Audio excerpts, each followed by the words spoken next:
트럼프 행정부 2달 동안 불법 입국자들을 96% 급감시켰고 불법 입국 체류자들 4만 9천 명은 구금, 2만 8천 명은 추방한 것으로 톰 호먼 국경총수가 밝혔습니다. 연방교육부가 폐지 절차에 돌입했으나 펩사를 통한 대학 학자 융자금 제도에는 당장 큰 변화가 없다고 린다 맥먼 교육부 장관이 밝혔습니다. 전 세계의 식량과 의약품을 공급하는 비영리 단체들이 연방정부 자금 지원 축소로 어려움을 호소하고 있다는 보도가 나오고 있습니다. 국방부가 펜타곤 청사를 방문한 일론 머스크에게 중국 관련 극비 군사 정보를 브리핑해 주려다가 사전 보도에 대통령이 제동을 걸어 코스를 바꾼 것으로 월스트리트 저널이 보도했습니다. 미국에서 중산층에 포함되려면 가구 연소득이 8만 내지 9만 달러는 돼야 하는 것으로 나타났습니다. 시청자 여러분 안녕하십니까? 워싱턴 뉴스 투데이입니다.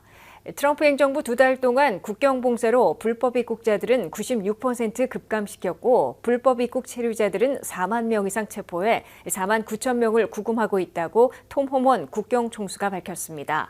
이는 바이든 시절보다 3배 많지만 10배 더 늘리고 적대국 외국인법을 적용한 신속 추방, 불법 이민을 촉진하는 출생시민권 제한 법안의 연방 대법원 수용을 기대한다고도 전하며 강력한 불법 이민 법 개정을 추구해 나갈 것임을 강조했습니다. 한면태 기자의 보도입니다. 국경 총수이자 추방사령관을 맡고 있는 톰 호먼 총수가 플로리다를 방문해 초강경 이민정책 수행에 앞장선 론 드산티스 플로리다 주지사 등과 함께 트럼프 행정부 출범 2달간의 불법 체류자 체포 추방 작전의 성과를 알렸습니다. 톰 호먼 국경 총수는 국경 봉쇄와 미국 내부 이민 단속으로 상반된 분위기를 만들어냈음을 강조했습니다. 국경 봉쇄로 국경을 넘다가 체포된 외국인들이 바이든 시절보다 96%나 급감한 반면에 미국 내에서 펼치고 있는 작전으로 불법 체류자 4만 명 이상을 체포해 현재 이민 구치 시설에 사상 최고인 4만 9천 명을 구금하고 있다고 톰 호먼 총수는 밝혔습니다. Border numbers right now are down 96%.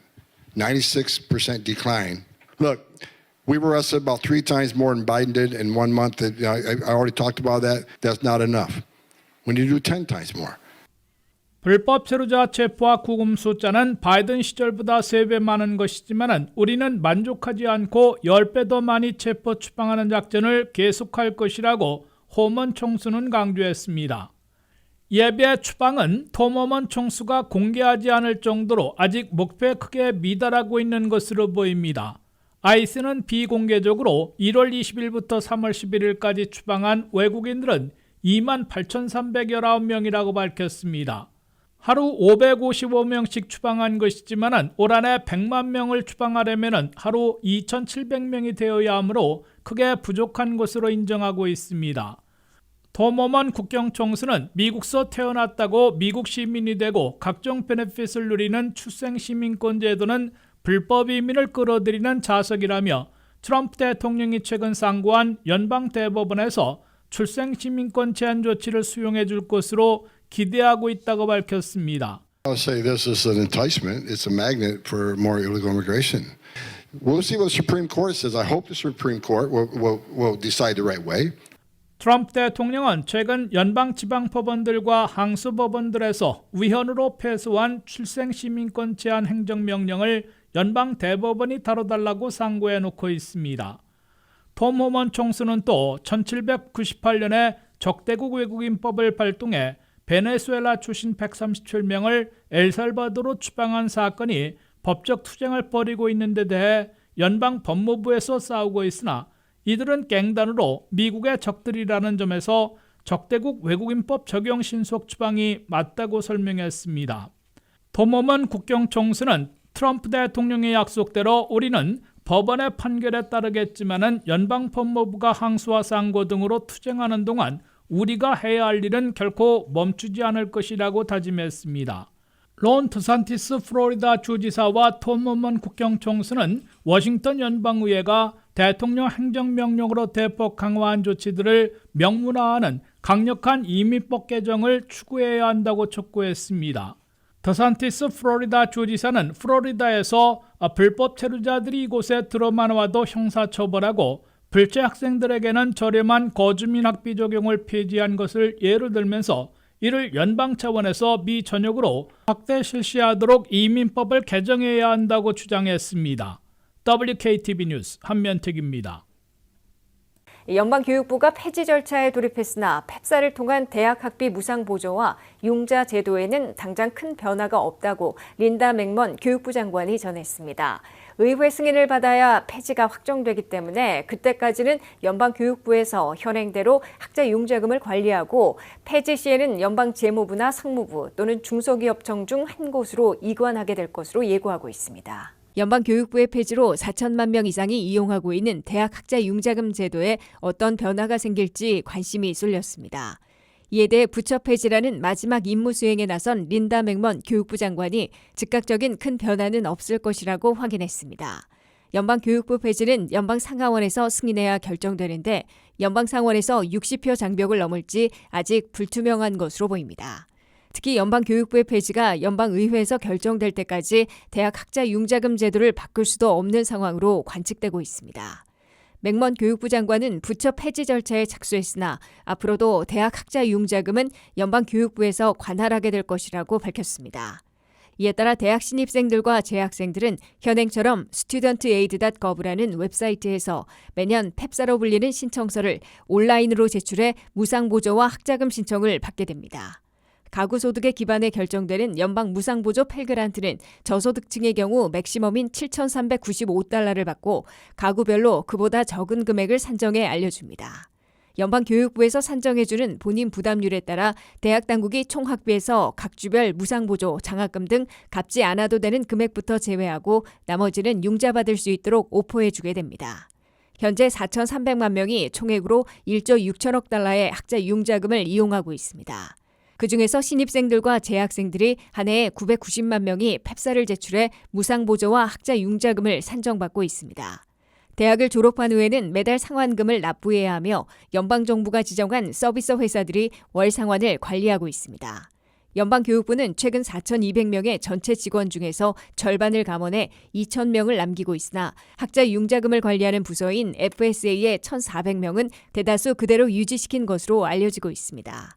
그러나 연방교육부의 폐지가 의회 승인을 받아 현실화되면 상당한 혼란을 겪게 될 것으로 예고되고 있습니다. 펠그란트와 학자 융자금 총규모가 삭감될 수도 있고 학자 융자금 탕감은 사라질 것으로 예상되고 있습니다. 전 세계의 식량과 의약품을 공급하는 비영리 단체들이 연방정부의 자금 축소로 어려움을 호소하고 있다는 보도가 나오고 있습니다. 연방정부의 지원금으로 운영되어 오던 제조업체나 비영리 단체들은 경영이 어려워지고 재료를 공급하는 농민들 사이에서도 시장 불확실성이 커지고 있다는 우려가 나오고 있습니다. 홍의진 기자의 보도입니다. USAID의 대규모 자금 지원 축소로 전 세계에 식품과 약품 등을 배포하는 비영리 단체들이 건강 및 인도주의적 위기를 맞이하고 있습니다. 갑작스러운 자금 축소로 국제적인 기아와 영양실조 문제 그리고 질병 예방 치료를 해결하는 데 중요한 역할을 하는 기업들이 자금 지원으로 어려움을 겪고 있습니다. 보건 비영리 기관들의 USAID와의 계약이 80% 이상 취소되고 있는 가운데 에데시아는 협정을 유지하는 몇 안 되는 기업 중 하나였습니다. 로드아일랜드에 본사를 두고 있는 생명구호용 식품 제조업체인 에데시아는 지난주 인력의 10%를 해고해야만 했습니다. 나빈세 앨럼 에데시아의 대표는 지원받기로 한 자금의 지연은 회사의 생산 라인을 멈추게 했고 이로 인해 제품의 주요 원료를 공급하는 농장들을 포함해 공급망에 대한 지불이 중단됐다고 말했습니다. USAID의 자금 축소는 글로벌 보건 비영리 단체들이 공급망 중단 속에서 혼란을 겪고 있습니다. 말라리아 예방 프로그램의 경우 USAID의 자금 지원으로 아프리카 대륙에서 연간 약 200만 건의 말라리아 감염 예방이 가능했습니다. 이런 지원들은 장기적으로 경제 발전에 긍정적인 영향을 미쳤습니다. 자금 지원의 중단으로 추가적인 의료 비용과 경제적인 손실이 우려되고 있습니다. 자금 지원 중단으로 비영리 기관의 경영뿐만 아니라 재료 공급을 하는 농민들 사이에서도 시장 불확실성이 커지고 있다는 우려의 목소리가 나오고 있습니다. 애슐리 스탠스 식량구조단체는 CBS와의 인터뷰에서 음식이 필요한 곳으로 가지 못하면 결국 쓰레기 매립지로 가게 된다고 말하며 엄청난 재앙이라고 말했습니다. USAID 감독 책임을 맡고 있는 국무부 대변인은 이번 사안에 대해 응답하지 않았다고 CBS 뉴스는 전했습니다. 국제적인 기아와 영양실조 문제를 해결하는 데 중요한 역할을 하는 기업들이 자금 지원으로 어려움을 겪고 있는 가운데 USAID는 이러한 문제를 해결하기 위한 조치를 취할 예정이지만 앞으로의 상황에 대한 우려는 여전히 남아 있습니다. WKTV 뉴스 홍의진입니다. 국방부가 펜타곤 청사를 방문한 일론 머스크에게 중국 관련 극비 군사 정보를 브리핑해 주려다가 사전 보도에 대통령이 제동을 걸어 코스를 바꾼 것으로 월스트리트 저널이 보도했습니다. 일론 머스크는 오늘 펜타곤 청사를 방문해 피트 헥세스 국방장관 등 지도부와 만나 혁신과 개편에 대한 브리핑을 받고 논의했지만 극비 군사 정보 브리핑은 취소된 것으로 미 언론들이 보도하고 있습니다. 한면태 기자가 보도합니다. 유례없는 연방개혁의 칼날을 휘두르고 있다는 일론 머스크 도우지 수장이 어디까지 개입하고 어떤 극비정부에 접근해 어떤 개편을 단행할 권한이 있는지 다시 한번 논쟁을 불러일으키고 있습니다. 일론 머스크는 금요일 오전 펜타곤 청사를 방문해 피트 헥세스 국방장관 등 지도부와 만나고 혁신과 개편에 대한 브리핑을 받고 논의한 후에 90분 후 국방부를 떠났습니다. 그러나 머스크의 펜타곤 방문은 전날 대통령과 국방장관까지 나서 해명하고 부인해야 하는 일대 소동을 겪었습니다. 머스크의 펜타곤 방문은 헥세스 국방장관의 초청으로 이뤄진 것이지만 머스크가 방문 전에 미중 충돌 시의 군사전략 등 극비 군사정보를 브리핑해 줄 것을 요청했고 펜타곤이 이를 수용한 것으로 보도됐습니다. 도우지의 사실상 수장이자 트럼프 대통령의 최측근 보좌관이지만 중국 관련 극비 군사정보까지 브리핑해주는 일은 엄청난 문제를 일으킬 소지가 있다고 판단한 트럼프 대통령이 머스크에게 중국 관련 극비 군사정보를 브리핑하지는 않을 것이라고 미리 쐐기를 박았습니다. 대통령이 발끈한 모습에 피트 헥세스 국방장관도 머스크가 도착하기 전 중국 문제도 논의할 것이지만 극비 군사정보 브리핑은 없을 것이라고 코스를 바꿨습니다.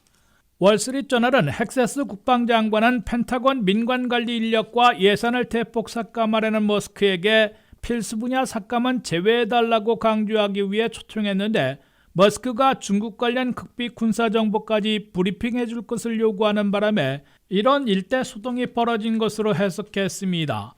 일론 머스크는 특히 중국 문제나 핵심 군사 무기와 관련해 자신의 회사들의 유리해지는 정보를 얻어내 이해 충돌의 소지가 높다는 지적을 받고 있다고 월스트리트저널은 전했습니다. 머스크는 테슬라 전기차를 중국 시장에서 판매하기 위해 중국의 전기차인 BYD에 미국 진출을 도울 것이라는 의심을 받고 있습니다. 머스크는 푸틴 러시아 대통령과 정례적인 접촉을 가져왔는데 얼마 전엔 머스크가 자신의 스타링크 위성 인터넷을 대만에서는 운영하지 말아달라는 부탁을 푸틴으로부터 직접 받은 것으로 월스트리트저널은 전했습니다. 이는 중국이 대만을 군사 침공할 때 대만이 스타링크 위성 인터넷을 쓰지 못하게 하려는 푸틴의 중국 도미 역할로 해석되고 있습니다. 머스크는 또 공개적으로 국방부에게 멍청한 바보들이 만들어 돈 먹는 하마인 F-35 스텔스 전투기를 더 이상 사지 말라고 공개 요구해왔습니다. 그런데 F-35 스텔스 전투기를 생산하는 록히드 마틴은 머스크의 스페이스X와 우주 경쟁을 벌이는 강력한 경쟁 회사여서 국방개혁을 빌미로 경쟁사를 위축시키려는 시도 아니냐는 의심을 받고 있다고 월스트리트저널은 전했습니다. WKTV 뉴스 한면택입니다. 미국에서 중산층에 포함되려면 가구 소득이 8만 내지 9만 달러는 돼야 하는 것으로 나타났습니다. 이는 전년보다 1만 달러 이상 늘어난 것이고 대도시 지역에서 중산층 소리를 들으려면 20만 달러에 육박해야 하는 것으로 조사됐습니다. 미국에서 미들클래스 중산층에 속하려면 해마다 소득 수준이 올라가 약 10만 달러 시대를 눈앞에 두고 있습니다. 가장 많이 몰려있는 중산층의 중위 연소득은 8만 내지 9만 달러는 되어야 하는 것으로 나타났다고 CNBC가 보도했습니다. 특히 한인들이 많이 살고 있는 대형주들에선 중산층 소리를 들으려면 거의 대부분 9만 달러를 넘어 10만 달러에 육박하는 소득을 올려야 하는 것으로 나타났습니다. 메릴랜드에서 가장 많이 몰려있는 중산층의 중위 소득은 9만 8,678달러나 되는 것으로 조사됐습니다. 버지니아의 중산층 중위 소득은 그보다 1만 달러 적은 8만 9,931달러로 나타났습니다.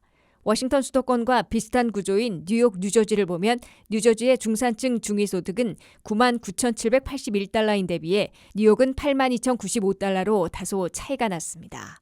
캘리포니아에서 중산층 소리를 들으려면 중위소득이 95,521달러는 되어야 하는 것으로 조사됐습니다.